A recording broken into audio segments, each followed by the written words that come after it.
Hello digital entrepreneur, मैं हूं Vinay Paliwal. Good morning. मैं आईएसओ से लीड ऑडिटर हूं। आज आप जानेंगे आईएसओ के बारे में। आईएसओ क्या है, मैं आपको आईएसओ कोर्स के बारे में बताऊंगा। आईएसओ में किस किस तरह की कंपनियां आईएसओ ले सकती हैं, कौन से इसमें कोर्सेज हैं, कौन से आईएसओ होते हैं, आईएसओ लेने के कौन से फ़ायदे होते हैं और किस तरह की कंपनियां आईएसओ ले सकती हैं। तो दोस्तों शुरू करते हैं। सबसे पहले आईएसओ क्या है। आईएसओ इंटरनेशनल लेवल का एक अंतर्राष्ट्रीय मानक का एक गुणवत्ता सर्टिफिकेट है। इसका फुल फॉर्म होता है इंटरनेशनल ऑर्गेनाइजेशन फॉर स्टैंडर्डाइजेशन। इसको संशोधित करना, इसको नियंत्रित करने का काम करता है international accreditation forum. International accreditation forum का काम होता है आईएसओ के तरह के स्टैंडर्ड का निर्माण करना। उन स्टैंडर्ड का निर्माण करने के बाद में तरह की विभिन्न एक्रीडेशन कंपनियों को सर्टिफिकेट देना। एक्रीडेशन जो कंपनियां होती हैं वो अपने अंडर में हर देश के अंदर सर्टिफिकेशन बॉडी बनाती हैं। सर्टिफिकेशन बॉडी का काम होता है कंपनियों की जांच करके, कंपनियों के साइट पे विजिट करके, उनके सिस्टम को चेक करके, उनके सिस्टम के इम्प्लीमेंटेशन के लिए ट्रेनिंग देकर उनको आईएसओ सर्टिफिकेशन देने का काम करना। ये हो गया आईएसओ। अब ये होता है कि आईएसओ की उत्पत्ति कैसे हुई, कहाँ हुई, क्यों हुई, इसकी ज़रूरत क्यों पड़ी।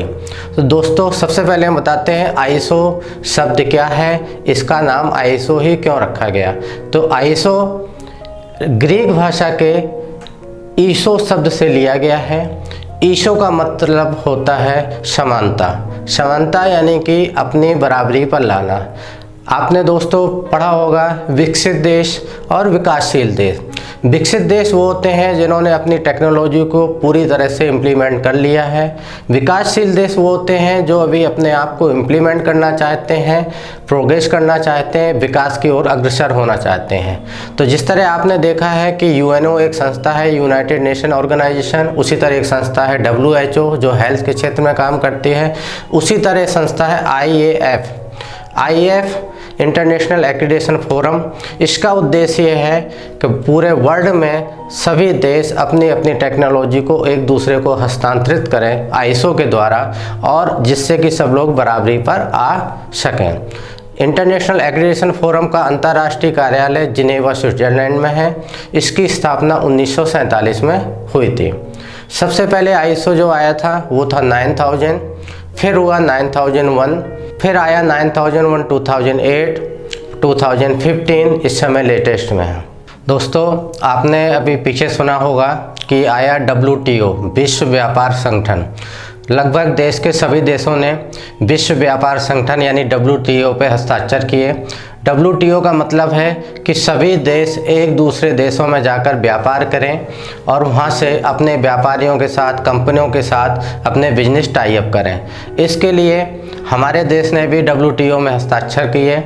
WTO के आने की वजह से हमारे देश की कंपनियों के सामने एक बहुत बड़ी समस्या आती है कि वो विश्व स्तर की जो कंपनियां हैं उनके साथ अपना मुकाबला नहीं कर पाती हैं। इसके लिए आईएसओ हमारे देश की कंपनियों के लिए बहुत ज़रूरी हो गया है। और ये कह सकते हैं कि जिन कंपनियों ने आईएसओ लिया है, आईएसओ स्टैंडर्ड को अडॉप्ट किया है, उनके लिए अंतर्राष्ट्रीय कंपनियों के साथ मुकाबला करना या उनके साथ बिजनेस टाई अप करना काफ़ी रामबाण साबित हुआ है।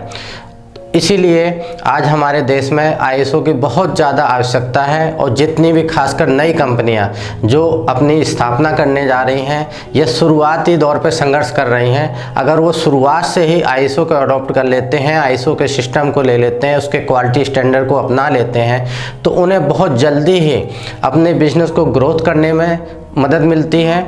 और उन्हें दूसरी अंतर्राष्ट्रीय संस्थाओं के साथ अगर बिजनेस टाई अप करना है या व्यापार का आदान प्रदान करना है तो उसमें उनको बहुत सारी आसानी महसूस होती है। तो दोस्तों आज ज़रूरत है समय की कि हम देश और विदेश में जाकर बिजनेस करें, व्यापार करें, अपनी चीज़ों का आदान प्रदान करें। इसके लिए हमें अपने आप को अपडेट होना पड़ेगा अंतर्राष्ट्रीय मानकों के हिसाब से। अंतर्राष्ट्रीय मानक स्टैंडर्ड के द्वारा, डिफरेंट स्टैंडर्ड के द्वारा, आईएसओ के द्वारा बहुत से प्रोडक्ट सर्टिफिकेशन होता है, उनके द्वारा अपनाए जाते हैं। दोस्तों, ये ज़रूरी नहीं है कि केवल बड़ी कंपनियां या मल्टीनेशनल कंपनियों के लिए ही आईएसओ की आवश्यकता है। छोटे छोटे शहरों में, छोटे छोटे देहाती एरियाओं में, छोटे छोटे कस्बों में छोटी छोटी कंपनियां, चाहे वो रिटेलर हों, होलसेलर हों, मैन्युफैक्चरर हों, स्कूल्स हों, पैथोलॉजी हों, हॉस्पिटल्स हों, रेस्टोरेंट हों, या विभिन्न प्रकार की सेवाएं वाली कंपनियों को भी आप आईएसओ लेने के लिए प्रेरित कर सकते हैं। अगर ऐसी कंपनियां को आप आईएसओ लेने के लिए प्रेरित करते हैं तो इन्हीं छोटी छोटी कंपनियों के द्वारा बहुत सारे रोजगार के अवसर निकल के आते हैं, उनको आप आगे बढ़ने में मदद कर सकते हैं और उनके द्वारा एक अच्छा पैसा भी आप कमा सकते हैं। तो दोस्तों, बहुत बहुत धन्यवाद इस चैप्टर में। अब हम अगले चैप्टर में मिलेंगे, अगले कोर्स में मिलेंगे, जिसमें हम आईएसओ के बारे में और बहुत कुछ थोड़ा बहुत आपको बताएंगे। नमस्कार।